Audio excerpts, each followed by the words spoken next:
Sindbad the Sailor stood at the busy port of Basra, looking out at the sea where the water met the sky.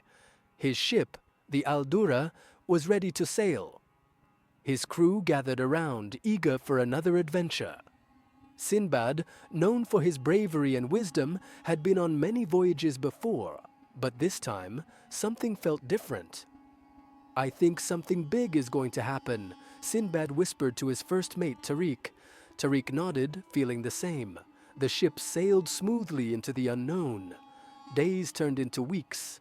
The men sailed through strange islands and rough storms, but nothing could stop Sindbad.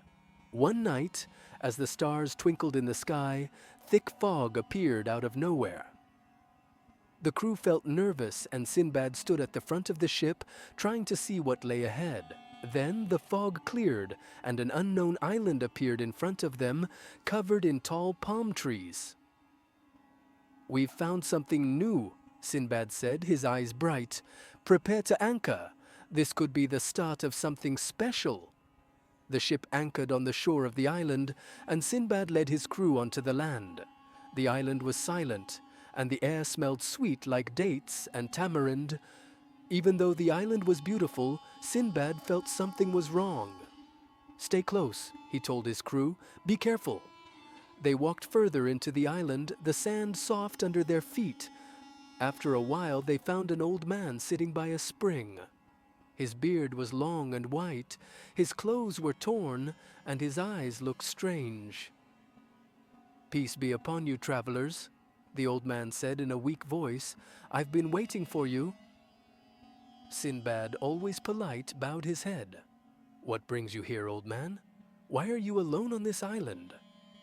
The old man smiled, but his smile was eerie. "I've been here for many years watching the world change. I need your help."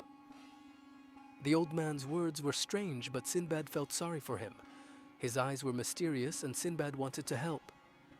"My legs are too weak to move," the old man said softly. "Could you help me rise? I have a task for you." Sindbad looked at his crew. They looked nervous, but Sindbad decided to help. He bent down and offered his back for the old man to climb on. When the old man climbed onto Sindbad's back, he seemed light at first. Sindbad stood up, ready to carry him across the island, but then the old man's legs tightened around Sindbad's shoulders like iron chains. "What is this?" Sindbad gasped, trying to get free. The old man's voice turned cold. "You are mine now, Sindbad. You will carry me wherever I say." Sindbad now carried the old man, but it felt like carrying a heavy burden. His legs grew tired and every step became harder. "Let me go," Sindbad shouted, but the old man only laughed, a cruel, echoing laugh. "You are my prisoner," the old man said. "I have trapped many sailors like this. You will carry me for as long as I want." Sindbad's body ached as he walked across the island. His crew watched from a distance, but no matter how loud they called his name, Sindbad could not break free. The island felt darker, the trees closing in like a trap. They walked deeper into the island, and Sindbad felt hopeless. Sindbad's muscles burned as he struggled to keep moving. The old man's grip tightened with each step, making it harder to breathe. "I have to get free," Sindbad thought to himself. "I can't carry him forever." Days turned into weeks. Sindbad tried everything. He swung his body, jumped, and even crawled, but no matter what he did, the old man wouldn't let go. "You will never escape," the old man whispered in his ear. "I own you now." Sindbad thought of his crew, who had been searching for him. He couldn't let them down. He had to find a way out. As days passed, Sindbad noticed that the old man seemed weaker at times. His grip wasn't as strong, and his voice slurred as though he was tired. "I might have a chance," Sindbad thought, hoping this weakness could help him. He looked around and found some fruit hanging from a tree. One of the fruits looked red and sweet. Sindbad knew that it could make a powerful drink if it was fermented. He crushed the fruit and made a drink for the old man. "Let's celebrate, master," Sindbad said. "Here, drink this." The old man took the drink quickly. As he drank, his eyes became drowsy and he started to sway. The old man drank the fermented fruit juice, and soon he became drowsy. His grip weakened, and he began to stagger.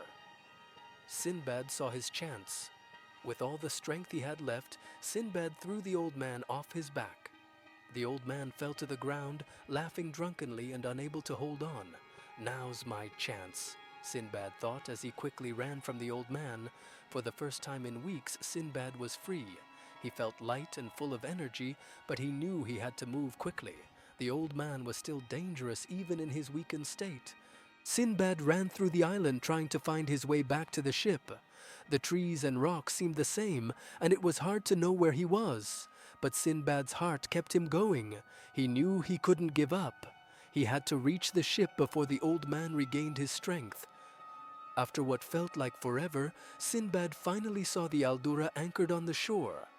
His crew was looking for him, and when they saw him, they rushed over, amazed. "Sindbad, is it really you?" Tariq cried. "I'm free," Sindbad said with a smile. "The old man is gone." With his crew's help, Sindbad climbed aboard the ship. The men quickly raised the sails, and the ship began to sail away from the island. Sindbad looked back at the island one last time. The place that had almost trapped him forever was now behind him. Sindbad stood at the front of the ship, feeling the wind on his face. His body still ached from carrying the old man, but his spirit was free. His crew gathered around him, eager to hear what had happened. "What happened, Sindbad?" Tariq asked. Sindbad smiled softly, looking at the horizon. "The old man was a powerful creature. He traps sailors and makes them carry him forever. I was lucky to escape." The crew listened quietly, amazed by Sindbad's strength and bravery. His journey had tested him in ways he never imagined. As the ship sailed back to familiar lands, Sindbad felt grateful. Oman's busy ports and markets awaited them, and Sindbad was glad to see the well-known sights again. But as they docked, a quiet sadness grew in Sindbad's heart.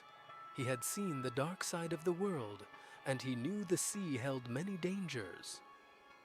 "I have learned that not all adventures end well," Sindbad thought, "but they always teach us something important." Despite warning others, Sindbad couldn't ignore the call of the sea. The adventures still whispered to him, and he longed to sail again. One day, Sindbad gathered his crew. "We will sail again," he said. "There is more to discover, more to learn." The crew was hesitant. "Captain, we've seen enough," Tariq warned. "We have already lost men to the sea. Why risk it again?" Sindbad smiled. "Because the sea calls to me, my friend, and I will always answer." The ship set sail again, this time heading to uncharted waters. The crew sailed into areas no one had ever been before. The sky grew darker, and the stars seemed farther away. But Sindbad felt excitement rise within him. The greatest adventures lie ahead, he thought. The ship sailed on towards the unknown. Out of nowhere, a terrible storm hit the ship. The wind howled, and the waves were like mountains. The crew struggled to keep the ship afloat as the storm raged. "We must survive," Sindbad shouted over the wind. "Hold on, everyone!" Hours passed, and the storm showed no sign of stopping. But Sindbad held the wheel with all his strength, determined to keep his crew safe. Just as suddenly as the storm had come, it stopped. The sea calmed and the sky cleared. The ship was battered, but still afloat. "We made it through the storm," Sindbad said, looking at his crew. "But what comes next?" In the distance, an island appeared, shrouded in mystery. It seemed to pull them toward it. The island they found was strange. Its shores were covered with dark sand, and the air felt thick with secrets. The crew hesitated, but Sindbad led them on. The trees whispered as they passed. "This place feels wrong," Tariq said. Sindbad, though, was determined. "We will uncover its secrets." The deeper they went into the island, the stranger it became. Shadows seemed to follow them, and strange creatures stalked them. At the center of the island they found a temple. Strange symbols covered its walls, and the air inside felt magical. "This is the trial of shadows," Sindbad said. "We must face our fears to uncover the truth." Inside the temple, they faced their worst fears. They saw illusions of their regrets and sorrows, but Sindbad's heart was strong. He faced his fears and walked deeper into the temple. There he found an ancient crystal that seemed to glow with an otherworldly energy. With the crystal in hand, Sindbad and his crew sailed back to familiar waters. The island seemed to fade behind them, and the journey came to an end. Though his body was tired, Sindbad's spirit was stronger. The adventures had changed him, and he would never forget the lessons he had learned. The legend of Sindbad the Sailor lived on, a story of bravery, wisdom, and the power of never giving up.